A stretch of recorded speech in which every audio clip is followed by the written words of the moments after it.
जय Shri Radhe ji. Welcome to रंग astro. आपकी हथेली के अलग अलग हिस्सों में कई दफ़े आपने स्क्वायर का साइन देखा होगा। सही क्या है, किस तरीके से जब ये साइन उभरे तो इसे आप प्योर स्क्वायर कह सकते हैं और किस पर्वत क्षेत्र पर होने पर ये किस प्रकार के फल देता है, इसके संबंध में आज जानेंगे। शुरुआत करेंगे गुरु के इस पर्वत क्षेत्र से। जब भी इस पर्वत क्षेत्र पर एकल रेखाओं के द्वारा, एकल रेखा यानी कि एक ही रेखा जो कि पूरी तरीके से इस छोर से उस छोर तक आती जाती हो, जब भी स्क्वायर को आप देख रहे हो, चाहे सीधे हो, लंबी हो, किसी भी स्थिति में हो, आड़ी तिरछी। अब एक दूसरी रेखा जो कि इस कॉर्नर से उस कॉर्नर तक जा रही है। अब एक तीसरी रेखा है जो कि मध्य के क्षेत्र से निकली है और ऊपर तक चलती चली जा रही है। शनि के क्षेत्र में या भाग्य रेखा से निकलती हुई कोई रेखा आई है और इसने इसे छू लिया है। जब भी ऐसी स्थिति बनेगी और कहीं से भी खंडित नहीं होगी, टूटी हुई नहीं होगी, तो ये विशुद्ध वर्ग का चिन्ह हुआ। और जब भी ऐसी स्थिति आपके गुरु के इस पर्वत क्षेत्र पर आती है, जातक के मान सम्मान में बहुत ही ज्यादा बहुतायत वृद्धि करने का काम करती है, जातक की प्रतिष्ठा में वृद्धि करने का काम करती है, जातक के वैभव में वृद्धि करने का काम करती है। ऐसी स्थिति होने से जातक सम्मान का हकदार होता चला जाता है और समाज में उनकी स्थिति काफी मजबूत होती चली जाती है। ऐसे लोग बड़े पद को सुशोभित करने की स्थिति में आते चले जाते हैं और प्रशासनिक क्षमता इनके अंदर स्पष्ट तौर पर आपको देखने को मिल सकती है। और जब ऐसी चीजें आएंगी तो इसके साथ पीछे पीछे धन, रुतबा, सब कुछ व्यक्ति के जीवन में आता चला जाता है। लेकिन वहीं पर अगर ये रेखाएं मान लो कि बीच में टूटी हुई हैं, ठीक है, खंडित है, तो क्या होगा, जीवन में जो कुछ भी मिलेगा उसकी गति धीमी होगी।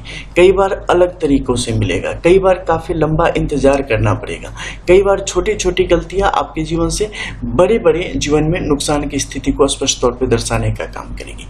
इसके अलावा एक तीसरी स्थिति होगी जिसमें एक रेखा आई होगी, खत्म हो गई होगी, दूसरी रेखा आई आगे तक गई, तीसरी रेखा एक ऊपर तक गई है, चौथी रेखा नीचे तक गई है, फिर एक कहीं से टूटी हुई है, यानी कि एक से ज्यादा रेखाओं के सहयोग से ये स्क्वायर यहाँ पे बना है।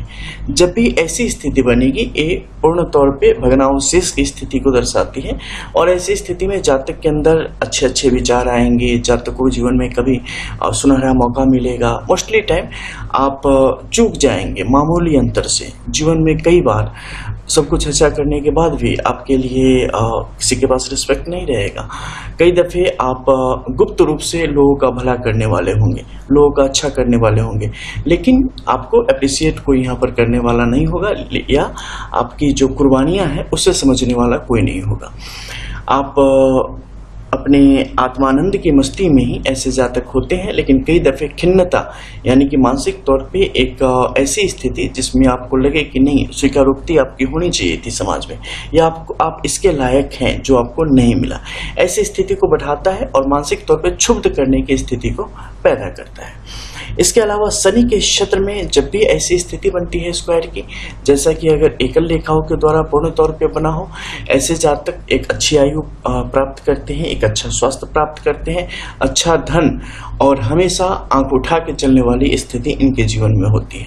कभी भी कुछ भी ऐसा नहीं होता जो कि इन्हें अपनी नजरों में नीचा कर दे या समाज की नजरों में नीचा कर दे।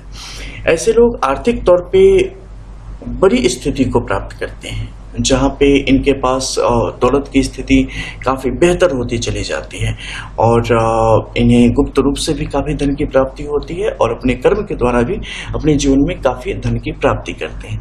लेकिन यहाँ एक पेच है कि अगर यहाँ स्क्वायर का साइन टूटा फूटा हो, कहीं से कुछ प्रॉब्लम हो, तो जातक अपनी गलतियों के द्वारा अपने जीवन को नुकसान में लेते हुए चला जाता है और बड़ी बड़ी मुश्किलों का सामना करता है। ऐसे में कई दफे लोग गरीबी के हालात तक भी पहुंच जाते हैं और दिवालियापन की स्थिति इनके ऊपर आके आरूढ़ हो जाती है। इसके अलावा स्वास्थ्य संबंधी विकार और आपके जो बेटर हाफ होते हैं उनके स्वास्थ्य संबंधी विकार और मानसिक तनाव की स्थिति यहाँ पर देखने को मिल सकती है। इसके अलावा सूर्य के क्षेत्र पर अगर शुद्ध रूप से यहाँ पर स्क्वायर का साइन बनता है तो ये जातक के विकास में अत्यधिक सहयोग करने का काम करता है, जातक के तेज को अत्यधिक बढ़ाता है, जातक के आत्मबल को अत्यधिक बढ़ाने का काम करता है, जिससे जातक मुश्किल से मुश्किल परिस्थिति पर भी विजय प्राप्त करके मुश्किल से मुश्किल हालात से भी लड़के अपने आप को साबित करने में सक्षम होता चला जाता है। दुनिया में अपने लोगों के बीच इनका रुतबा काफ़ी अच्छा होता है। आर्थिक तौर पे भी इनकी स्थिति काफ़ी बेहतरीन गति से आगे की तरफ बढ़ रही होती है। जिस काम में भी हाथ डालेंगे उस काम को सफल करके छोड़ेंगे। राजनीति या व्यापार में अपनी दक्षता को साबित करने की स्थिति में होते हैं। इसके अलावा बुध के इस क्षेत्र पर जब भी स्क्वायर का साइन बने एकल रेखाओं के रूप में, तो ये आपके बुद्धि विवेक को बढ़ाने का काम करता है। आप एक अच्छे सलाहकार के रूप में अपने आप को आगे की तरफ बढ़ा सकते हैं। आप एक वक्ता के रूप में अपने जीवन को, एक स्पीकर, मोटिवेशनल स्पीकर ले लो या आप एक एस्ट्रोलॉजिस्ट ले लो, इस तरीके से आप अपने आप को आगे बढ़ा सकते हैं। लेकिन अगर जैसे कि सूर्य का आपने देखा, यहाँ पर अगर सूर्य की रेखा कई रेखाओं के साथ मिलके यहाँ पर स्क्वायर का साइन बना हो, तो ये आपके लिए जितना ज्यादा भंग होगा जीवन में उतनी ज्यादा परेशानी को लाने का स्पष्ट तौर पे काम करेगा। सबसे पहले क्या करेगा, आत्मबल कम कर देगा। आपको इंटरनली स्ट्रांगनेस, स्ट्रेंथ जो एक होती है ना, वो आपकी कम हो जाएगी। किसी भी काम को करने से पहले आपको लगेगा कि ना ये हमसे ना हो पाएगा, हमें नहीं कर पाएंगे, हम वो नहीं कर पाएंगे, पता नहीं मेरे से होगा या नहीं होगा। तो खुद में अपने आप को लाचार बना लेने की स्थिति आती चली जाती है। इसके अलावा आपके ऊपर अपमान की स्थिति हमेशा बनी रहती है। कोई भी बेइज्जती करके निकल जाए आपकी, ठीक है, तो ऐसी स्थिति ऐसे जातकों के साथ थोड़ी ज्यादा तीव्र होती है।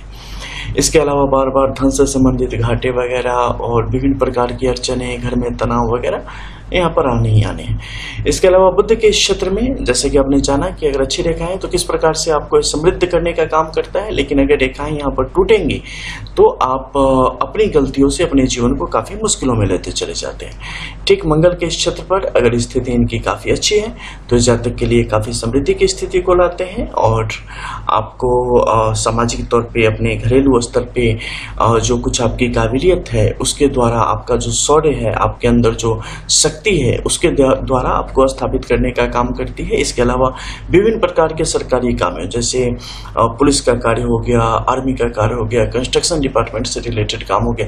इन तीनों में से जिस भी डिपार्टमेंट में रहेंगे उसमें आप अपने शौर्य का परिचय देंगे, आप अपने दम के आगे और आप अपने ताकत के बल पे अपनी मुश्किलों को हरा के जीवन में समृद्धि की स्थिति को प्राप्त करेंगे, विजय को प्राप्त करने की स्थिति में आ जाते हैं। लेकिन यही भंग होगा तो गुस्सा आपके ऊपर हावी हो जाएगा और वो आपको जला के मारने का काम करेगा। दूसरी स्थिति में भी ऐसा ही होता है और आप लोग कई दफे काफी घूमने फिरने के शौकीन होते चले जाते हैं।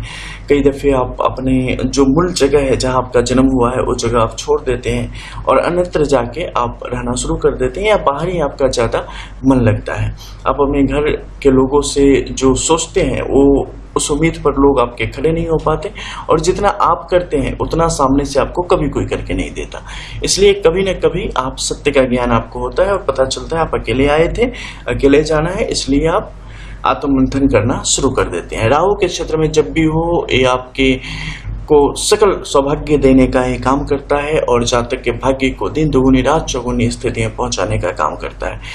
आर्थिक, सामाजिक, मानसिक हर एक तरीके से जातक का जीवन समृद्धि की दिशा में आगे की तरफ बढ़ता है और जातक के लिए फायदे की स्थिति बनती है। लेकिन यहीं पर अगर रेखाएं खंडित होती हैं तो अड़चनें आएंगी, लेकिन उतनी ज्यादा मुश्किलों की बात नहीं होती है। आर्थिक स्थिति आपकी ठीक ठाक रहेगी। चंद्र के क्षेत्र पर अच्छी तरीके से होने से मातृ सुख जातक को प्राप्त होता है। स्त्री सुख प्राप्त होने की स्थिति जातक के लिए बनती है। जल से संबंधित कार्यों में जातक के लिए विजय का भाव होता है। लेकिन अगर यही रेखाएं यहाँ पर खंडित होती है तो जातक जल्दीबाजी में अपने जीवन में बड़ी हानियों को निमंत्रित कर बैठता है। इसलिए जल्दीबाजी बिल्कुल भी न करें और हमेशा सकारात्मक सोचते हुए आगे बढ़े। आपके शुक्र के इस क्षेत्र पर जब भी स्क्वायर एक शुद्ध रूप से बनेगा तो ये जातक के अंदर पुरुषार्थ को पैदा करता है। चतुर्विध पुरुषार्थ, धर्म, अर्थ, काम, मोक्ष, इन सब की स्थिति जातक के जीवन में बेहतर गति से यहाँ पर होती है। लेकिन जैसे ही अगर रेखाएं यहाँ पर खंडित होती है, जातक के अंदर कई दफे एक कामुकता की स्थिति पैदा कर देती है, कई दफे निराशा की स्थिति पैदा कर देती है, कई दफे एक कुत्सिक मानसिकता की स्थिति को पैदा कर देती है। कई बार नास्तिकता की स्थिति आपके आसपास आ जाती है। कई बार आप अपने ही सवालों में उलझ के रह जाते हैं और ये आपके लिए बड़ी दुविधाओं की स्थिति को पैदा कर देती है। इसके अलावा आपके अगर मध्य के क्षेत्र में यानी कि यहाँ पर केतु के क्षेत्र में ऐसी स्थिति जब भी बनेगी, यानी कि स्क्वायर का साइन आपका बनेगा, ये जातक के लिए अत्यधिक लाभप्रद होता है और जातक को वास्तविक ज्ञान यहाँ पर प्राप्त होता है विषयों का, और जातक अपने जीवन में बहुत उन्नति की स्थिति को प्राप्त करने की दिशा में आगे बढ़ता है। लेकिन अगर इसका बस यही समझ लो कि आध्यात्मिक विकास बहुत तीव्र होता है, मानसिक तौर पे ऐसे लोगों का IQ लेवल बहुत ही जबरदस्त होता है। लेकिन अगर कहीं से भी कुछ इश्यूज यहाँ पे है तो वो ज्ञान टुकड़ों में होगा, बटा हुआ होगा, अधूरा होगा और जिंदगी उलझ के रह जाएगी। तो ऐसी स्थितियों को बताती हैं रेखाएं। जब भी यहाँ पर इस प्रकार के स्क्वायर आए, इसी प्रकार से अगर त्रिभुज की स्थिति आती है तो उसका भी प्रभाव आपके जीवन में उसी प्रकार से देखने को मिलता है। अच्छी स्थिति, सामान्य स्थिति, भंग स्थिति, बहुत बुरी स्थिति। तो 4 कैटेगरी में कम से कम बांट के अगर आप चलेंगे तो रेखाओं का प्रभाव ज्यादा बेहतर गति से आपको दिखेगा। लेकिन सबकी एक टाइम पीरियड होती है, उस टाइम पीरियड तक ही उसका प्रभाव दिखता है। जैसे कि मान लो यहाँ पे केतु की स्थिति अच्छी नहीं है, ठीक है, आपके शुक्र की स्थिति बहुत अच्छी हो जाए तो इसका क्या होगा, फिर इसके प्रभाव को बहुत कम कर देगा, क्योंकि शुभ प्रभाव इतने ज्यादा बढ़ जाएंगे ना कि अगर मान लो 1 लीटर दूध में आप 50 ग्राम पानी मिलाए तो क्या फर्क पड़ता है। लेकिन जब आप 1 लीटर दूध में 900 ग्राम पानी मिला दो फिर क्या कहानी होगी, बस वही हो जाता है। यहाँ पे जब दूध बढ़ेगा तो यहाँ पे पानी अपने आप शून्य होता चला जाएगा। तो इसी प्रकार से कोई भी बुरी से बुरी रेखा है वो सब एक निश्चित समय तक प्रभाव देती है, जब तक वो बलवान है तब तक प्रभाव देती है। कोई दूसरा वहां पर बलवान आ जाएगा, उसके प्रभाव को दबा देगा या उसका समय खत्म हो जाएगा, अवधि खत्म हो जाएगी, उसका प्रभाव खत्म हो जाएगा, चाहे वो अच्छी हो चाहे बुरी हो। इसलिए रेखाओं को हमेशा अच्छी चीजें मत ढूंढो, ठीक है, बिल्कुल मत ढूंढो, क्योंकि आप अच्छे नहीं हो। तो रेखाएं जो अच्छी हैं वो तो समझ लो कृपा ही आ रही है, ठीक है। तो बस इंतजार करें, अपने कर्म को सही मार्ग पे लगाएं, ठीक है। और कई दफे कर्मकांड की आवश्यकता होती है तो उन सबको नियम पूर्वक, निष्ठापूर्वक करें। जीवन में उन्नति की दिशा में आप आगे बढ़ेंगे। मिलते हैं फिर। जय जय श्री राधे।